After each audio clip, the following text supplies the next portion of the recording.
On a street level, you can just imagine a diesel truck which is noisy, which emits fumes, of smoke and all those kind of things. Because they're slowing down, they're stopping every 15 seconds to pick up the garbage and recycling. And your kids playing all around it. So all these electric garbage truck now, they're quiet, they're not producing any greenhouse gas emissions, and they're doing the job as good as anything else. Cities across BC are under pressure to electrify their municipal fleets, including buses and garbage trucks. But limited budgets, aging infrastructure, and technology gaps make the transition challenging. But when you do the math, fleet electrification has big wins, including lower operational costs, reduced emissions, and more resilient local energy grids, not to mention quieter streets and cleaner air for all of us to enjoy. Here in British Columbia, we're lucky to have passionate people working together to connect the dots between the funding, technology, and infrastructure needed to accelerate the electrification of both private and public fleets, helping us all breathe a little easier. I'm Jeanette Jackson, CEO of Foresight Canada and your host of Cleantech Forward. In today's episode, we're spotlighting the City of Burnaby, a municipal leader proving that decarbonizing fleets is possible, even with real-world budget pressures. We'll also hear from a business leader who's pushing the boundaries of what's possible with vehicle-to-grid technology, a solution that could transform fleets like school buses into clean energy assets. That's all coming up in just a moment. Welcome to Cleantech Forward. This season, we're exploring the challenges, opportunities, and real-world solutions shaping the future of British Columbia's clean transportation. Join us as we talk to leaders and innovators working to accelerate BC's path to a net zero economy, one that benefits people, planet, and profits. From electric buses and tugboats to alternative fuels and shared infrastructure, buckle up for an electrifying ride into the future. Powered by Foresight Canada's BC Net Zero Innovation Network. At Foresight Canada, we help the world do more with less sustainably. The BC Net Zero Innovation Network is a first-of-its-kind ecosystem platform that accelerates the adoption of clean technologies throughout BC's top industries. Clean air, clean water, clean transportation. A net zero economy starts here. Since 2021, the City of Burnaby has been working towards carbon neutrality. Its Climate Action Framework outlines strategies to reduce emissions from buildings, new developments, and of course, its municipal fleets. Our first guest today is helping lead that charge, working to transition the city's vehicles to cleaner technologies and reduce more than 6,000 metric tons of greenhouse gas emissions.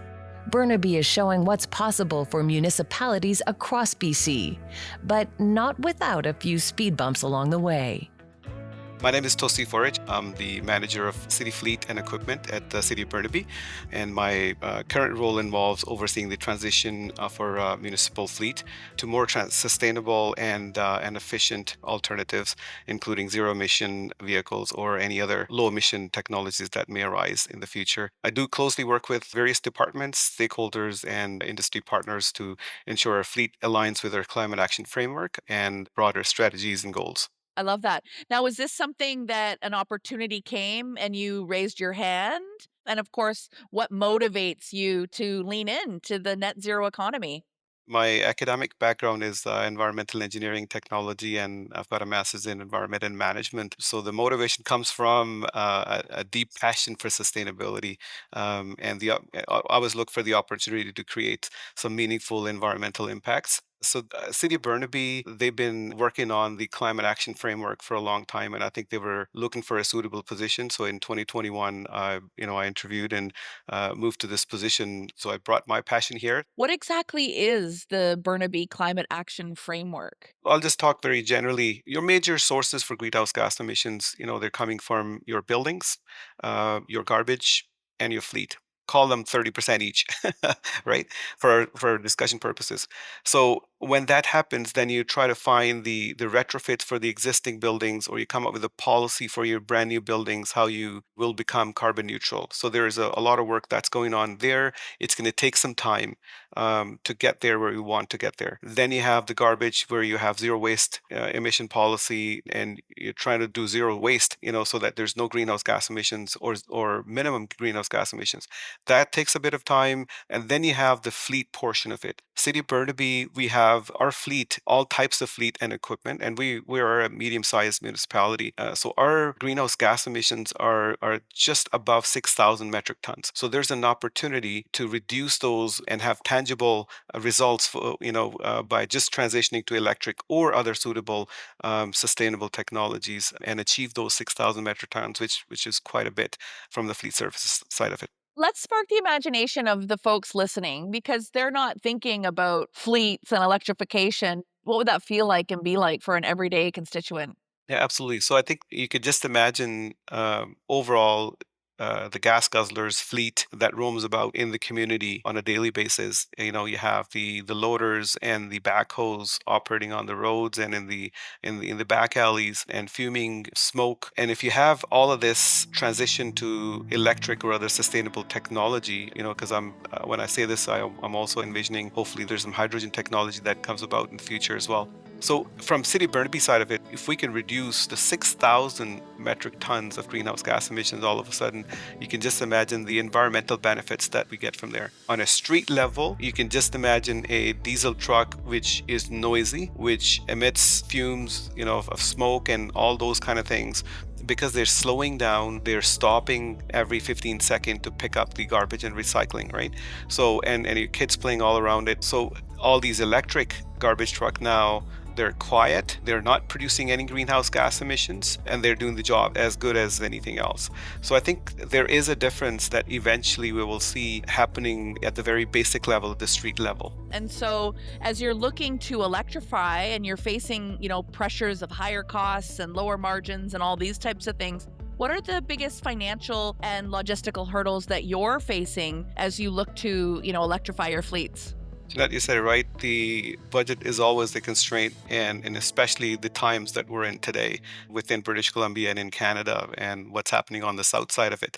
So, for the local government and municipalities, there's one challenge to reach their carbon neutral goals, but within their budgets. There are other priorities they have to take care of. But then, because this is something that they're serious about and they want to walk the talk, so, you look at the EVs from the point of view that the internal combustion engines, they're cheaper than electric. So the front end cost is more, the cost of infrastructure for EV charging stations is more.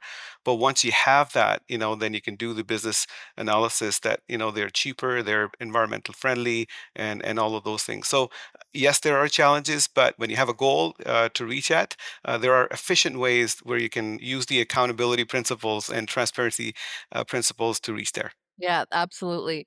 And what about things like policy and the infrastructure or supply chain? How's that, piece of the puzzle coming together? So if you look at from policy side of it, we have the federal goal and provincial goal of carbon neutrality by 2050. So City of Burnaby, they passed the Climate Action Framework and City Energy Strategy in 2021 and started to work on this path of carbon neutral. So the challenges in terms of light duty vehicles, as you can see, we have options available, for sedan cars and the other ones, F-150, Lightning, and all those things, right? But we do have challenges when it comes to medium duty vehicles and heavy duty vehicles and equipment, specialized equipment, and all those other things. So the technology is still in it works and it's happening for the municipalities because we have a level of service to provide. So we don't have the opportunity to just take risks from this end of it. So we need to see some proven technology. So that's one thing. So availability of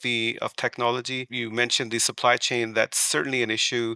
Was an issue during COVID. Everybody remembers that chip issue, that halted the supply. And still now, I think it's a norm that when you order a vehicle, there is no guarantee that it will reach at certain times. So a lot of times the dealers and the vendors, they don't even commit to a date. And so that becomes a challenge when you have an approved budget in a certain year and you're purchasing something that doesn't arrive in that year. So that is a realistic challenge. I think the infrastructure is the other one where you have, if it's a limited grid at your site, and it can slow down the deployment of your EV program overall. EV charging station infrastructure are an expensive way to look at it. With that challenge, it takes time. So there are challenges, but with policy, just like I mentioned, you have, federal government has a plan for it, provincial government working on it, local governments working on it. So I think it's a doable thing.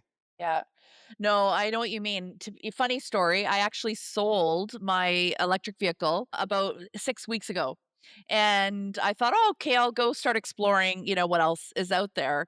And of course, electric. And I'm realizing I actually probably have to wait 6 months for Absolutely. something that comes in. Would you Absolutely.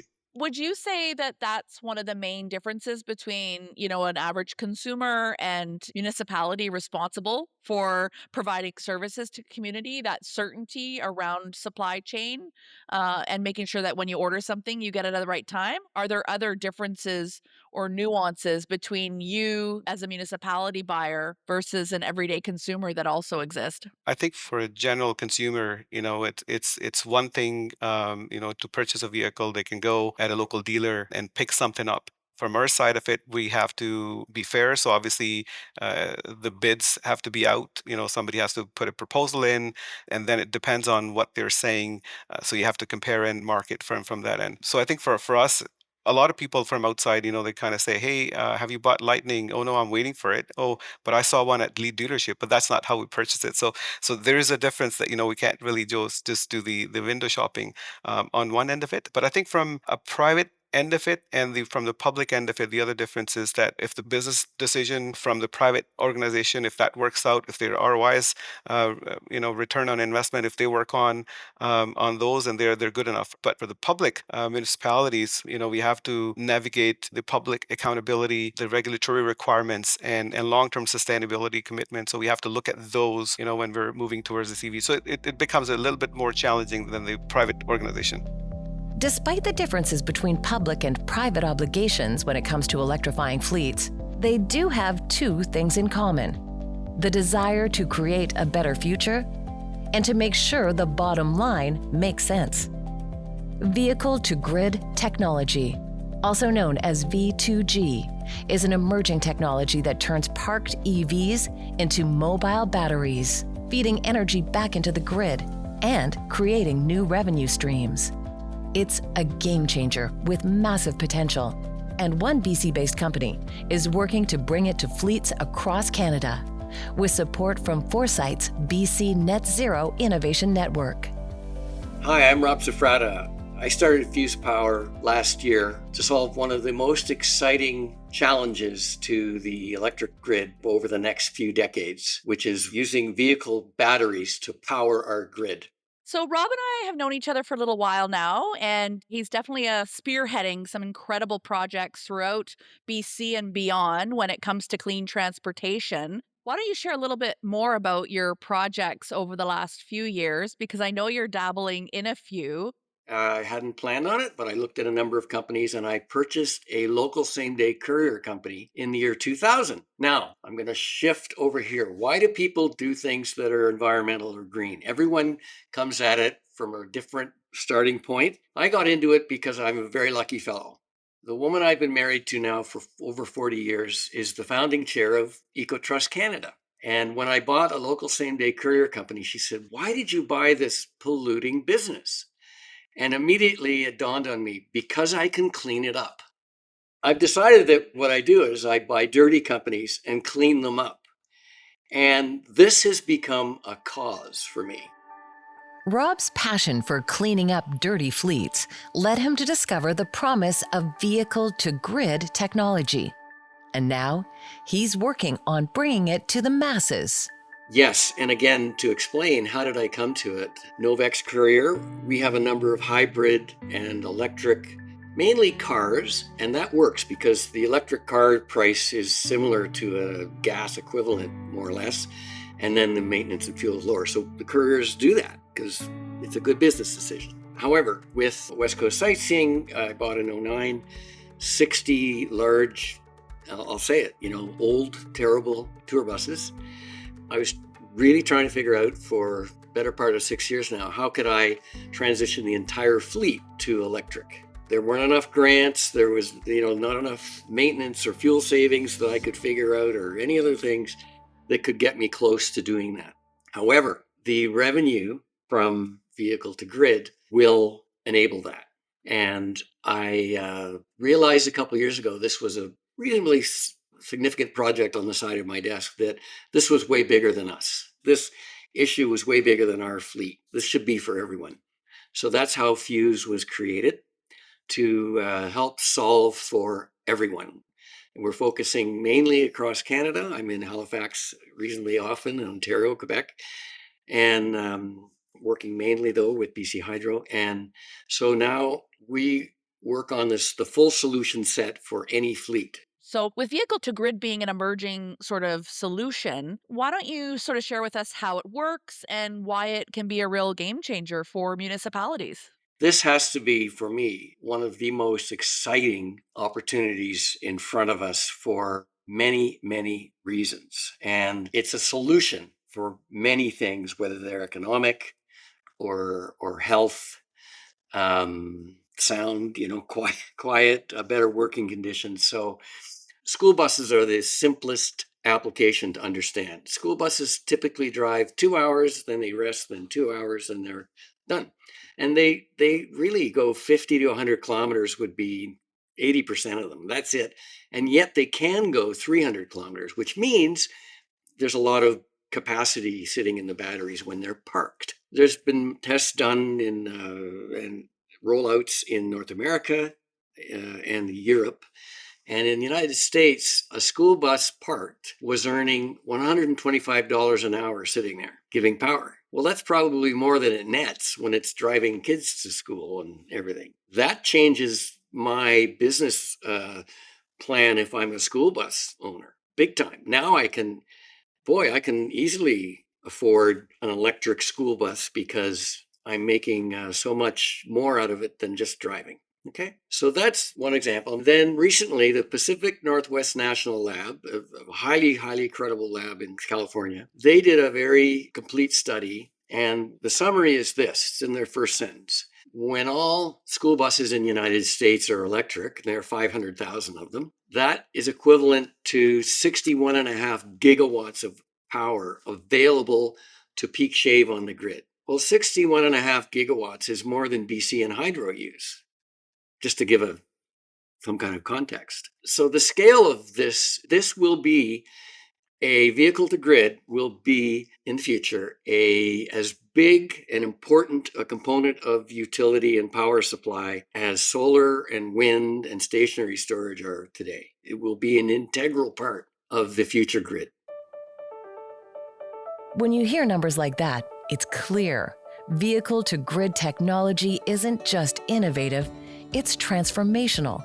For municipalities and private fleets alike, it's a chance to cut costs, reduce emissions, and support increasing demands on the grid. But scaling to thousands of V2G-ready vehicles across BC? That will take time, investment, and collaboration.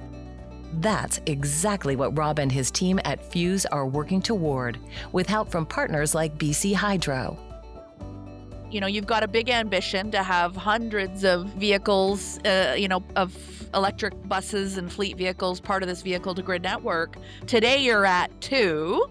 How is that going to work? And what are the next steps to get you to where you want to be? I have to compliment Steve Kao at BC Hydro and Carrie Mortashard. They've really been our internal champions there, and I want to give them a shout out, and therefore BC Hydro.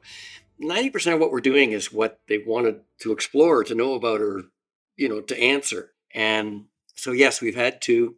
And that's why I was introduced to BC Hydro 6 years ago. And then I wanted to get more and talking to them, and could they help? And Steve Kao said, well, Rob, I want 40 electric buses from you. And I answered quickly, well, that's great, because when I have electric ones, I'll need 50 and you can have 40 in the winter. And BC Hydro's winter peaking. And Steve did his calculations and came and said, look, let me use 40 of them for 10 years in the winter for 6 months.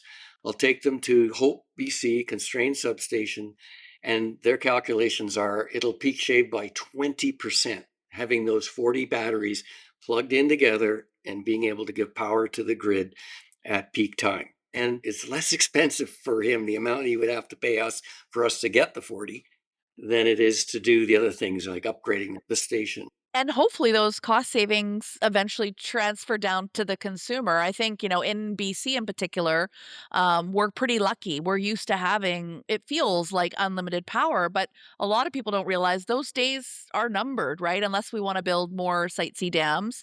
If you are living in a region like California, there are periods of brownouts and blackouts and, things shut off and you're paying dare I say, an arm and a leg. So no, I think it's incredible that BC Hydro has really opened up on that innovation component and looking at, the future of not only, the clean transportation, but the role clean transportation plays for the broader clean energy story. And there's one other thing, now we're getting the nut of it, one other thing that no other source of electricity gives you except for vehicle to grid. And that's this. I carry this on my bag. People know me by this. This is a portable air quality monitor. And people, when I show this, they think he's nuts, but then they remember me. And I take it wherever I go. So I carry this around and show it because we don't know. It's invisible. And yet more people die in the world from air pollution than climate change. And that's not going to change soon. And vehicle to grid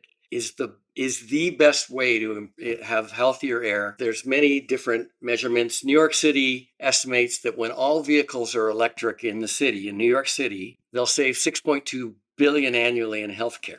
It really puts things into perspective when you look at that opportunity cost and the reality that, traditional vehicles, it's not only about the raw materials coming out of the ground and the CO2, it's about long-term health for our communities. For the City of Burnaby and other municipalities working to electrify their fleets, Vehicle to Grid has the potential to not only help alleviate budget issues, but also improve air quality and provide backup power during emergencies. However promising, V2G is still very much a work in progress. The full ecosystem isn't in place yet, but the pieces are coming together, from policy and funding models to pilot projects and partnerships. And the road ahead is starting to take shape. So City of Burnaby, you're leading this mandate, and obviously we're looking at different ways to leverage infrastructure for the greater good. Vehicle to grid technology is a really interesting opportunity for communities. I guess on the one side, you'll be able to access power from different distributed networks. On the flip side, maybe you can get a new revenue stream, for the community. BC is still working on it. We have the pilots going on. BC Hydro is working on with different partners like Coast to Coast or Lion Electric and many others, and they're working on to make it happen. But at the end of the day, if that can happen, is because a lot of times the question comes then when you're transitioning your whole fleet to electric, what happens if there's an earthquake and there's a shutdown of electricity for a few days or something? How are you going to keep your electric fleet going as well as other things? But this V2G technology, if that happens, then you can actually supply electricity to some of your community centers, right? For example, or you have a tent there and you can provide that electricity out there. I'm hoping, and one of the wish lists is that, you can probably charge some of these electric other smaller vehicles from this bigger vehicle. So this is a groundbreaking technology. I think there's something that we're all waiting for, and I hope it really happens. Yeah, I kind of envision it like it's like a whole reimagining all of our energy infrastructure. And now that you have energy at your fingertips for emergency situations, or if there's a blackout in part of the city, making sure you can move power easily, to those stations, to those central hubs using all these, background technologies. Yeah, it's incredible. Absolutely. When it comes to funding models for fleet electrification projects, it turns out the options are plentiful in BC.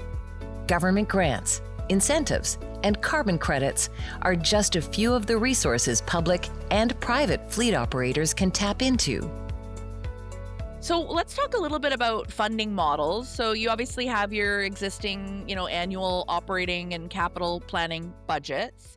I'm a little bit familiar with municipal operations. I sat on the board of the police department here in Port Moody for 4 years, and you really start to see the connectivity and expectations from constituents. So what funding models do exist? There are several funding mechanisms. They do exist, and that includes the federal and provincial grants, green bonds, leasing options, and partnerships with utility providers. An example is the joint procurement model, where multiple municipalities they pool resources and negotiate better pricing. So there are opportunities there. And then in terms of funding, you have a provincial Clean BC Go Electric funding. There is a federal funding. It's incentives for medium and heavy duty zero emission vehicles, IMHEZ, something like that, ZEV. And then there's zero emission vehicle infrastructure program that exists. I'll give you an example that we wanted to pilot with an electric garbage truck, and we wanted to see how that works. Now,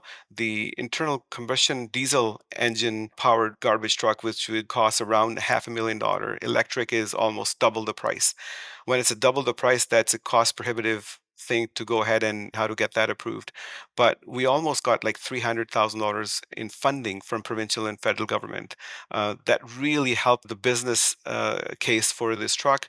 And when you combine that funding and also look at the life cycle, less operating costs, less downtime, and everything, you become winner right in the beginning. So fundings are the most important thing, especially for the municipalities to when they're looking into transitioning.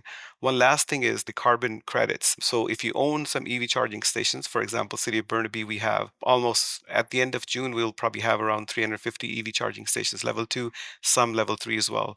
And when we are putting that electricity into our vehicles and we're running it, we can claim the carbon credit. So that becomes more, so we can actually do more investment into the infrastructure, into the EV charging, into the EV transitioning as well. So all of these fundings, they really help. And if anybody's listening in the municipal sector or even private sector, those things are available for EV transitioning. Yeah. Would you say that's one of the first things that a municipality, partner can do is start to really look at there's business cases and business models that actually work and incentives out there. Would that be where you recommend, folks leading these initiatives go? Absolutely. It's always a good start. Always keep an eye on it. Look for more partnerships. For example, BC Hydro, they do a lot of partnerships within local municipalities. If you're trying to put in some public charging stations, BC Hydro and even private sectors, there are many partnerships that are available, whether it's locating the site or putting the actual infrastructure on. So, it's wonderful at this moment. And that's why, just loving the British Columbia support system and the federal support system. Supporting each other in our efforts to decarbonize transportation benefits everyone in the long run. That's why collaboration is so important for progress, whether it's municipalities working together to negotiate better pricing, or the private and public sectors sharing solutions everyone can use. What can the private sector, businesses, large industry do to better support municipalities who want to embark on this journey?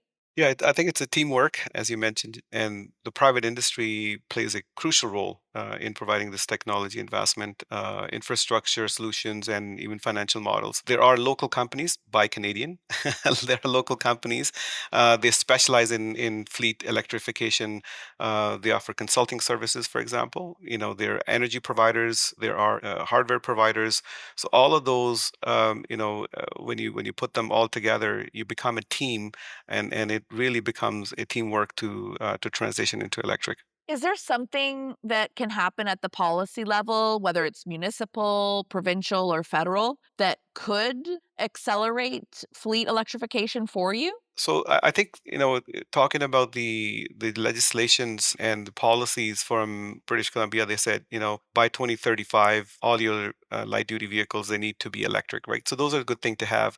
We know that Metro Vancouver is working with the municipalities. We are partners with them to looking into the medium duty and heavy duty fleet and equipment. And I think looking at from the policy side of it, and one of the just example of the house owners, Metro Vancouver is looking at the policy where they can ban those gas mowers. right? And the gas trimmers. So that is at the policy level. When you go to Canadian Tire or Home Depot or anywhere else, gas ones will not be available. So less noise, less greenhouse gas emissions, and the only thing available that would be electric. So I think that will happen and translate into the medium duty and heavy duty fleet and equipment as well eventually, where you will have or probably you'll only have the options to buy sustainable and more innovative technologies into the fleet and equipment. Yeah, so policies that drive economies of scale, which therefore, allow us to save some money when we're going through the transition phase. As you're looking at your strategy to transition your fleet and look at new technology, are there other cities or regions across Canada, globally, that inspire you or that you've learned some really interesting things from to inform your strategy? I think there are cities around us, City of Vancouver, City of Coquitlam, City of Abbotsford.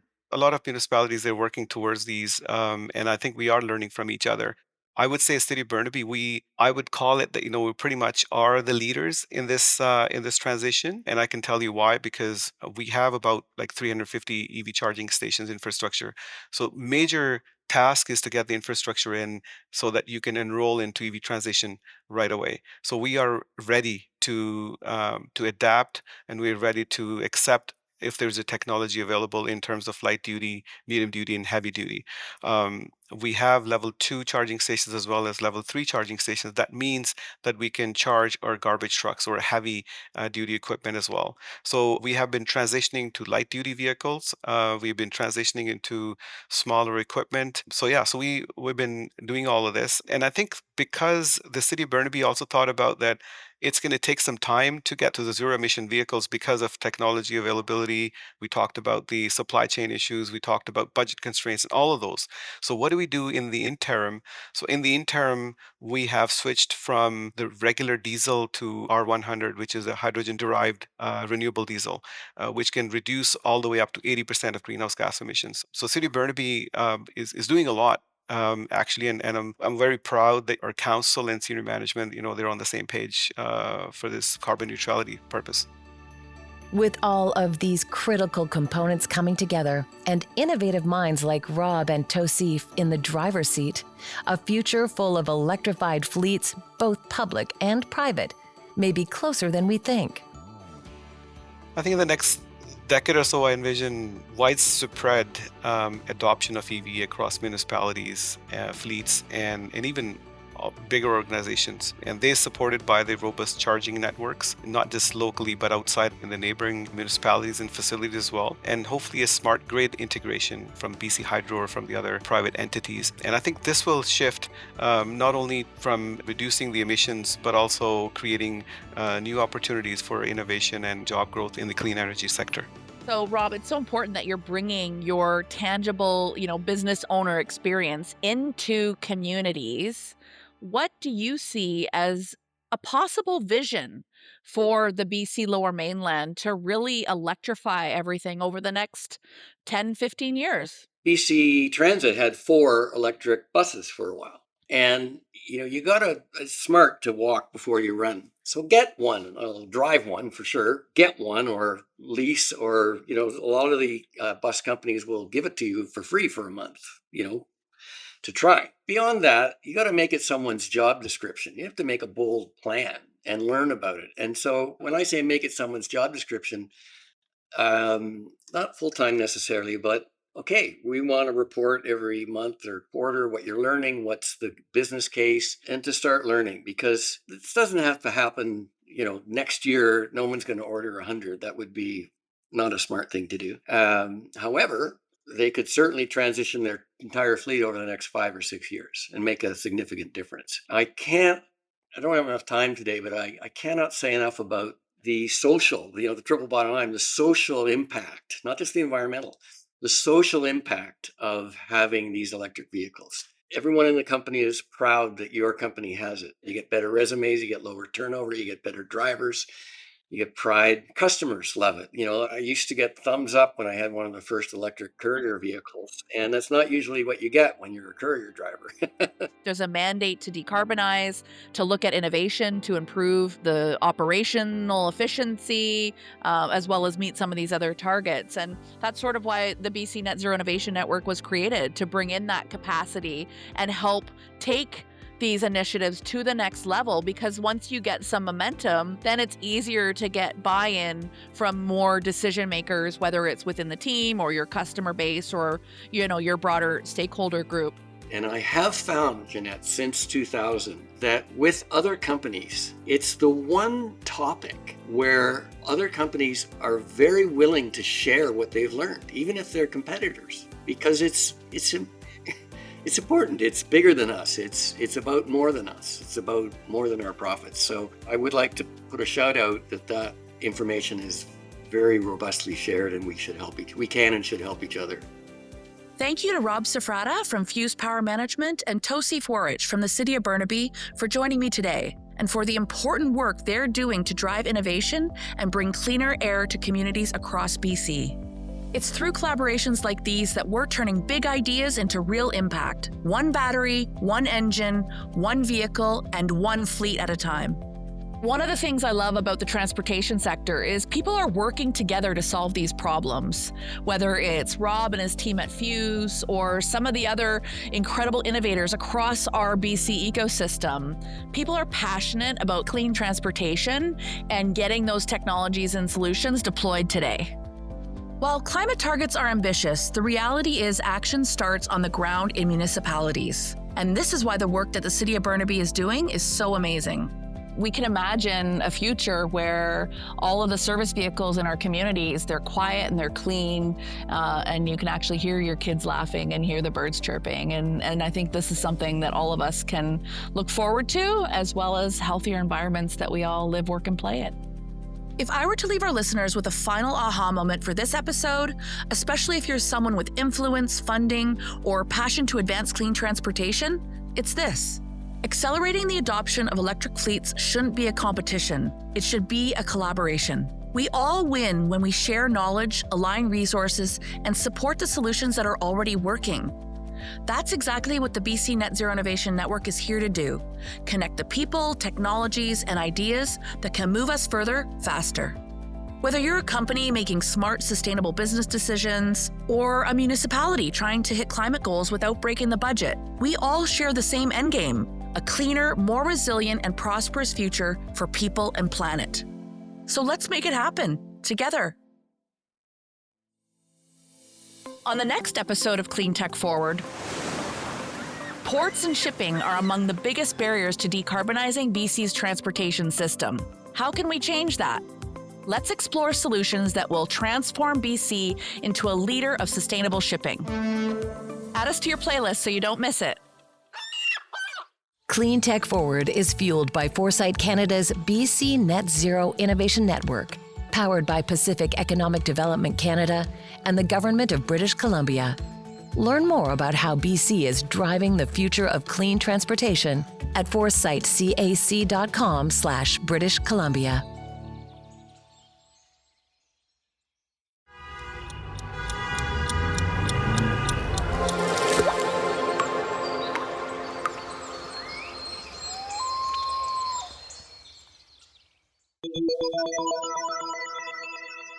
Cleantech Forward is an Everything Podcasts production, hosted by Jeanette Jackson and narrated by me, Tamara Stanners. Showrunner and writer, Jessica Graychick. Sound engineer, Jordan Wong. Executive producer, Jennifer Smith. Another Everything Podcast production. Visit everythingpodcast.com, a division of Pattison Media. Subscribe wherever you get your podcast.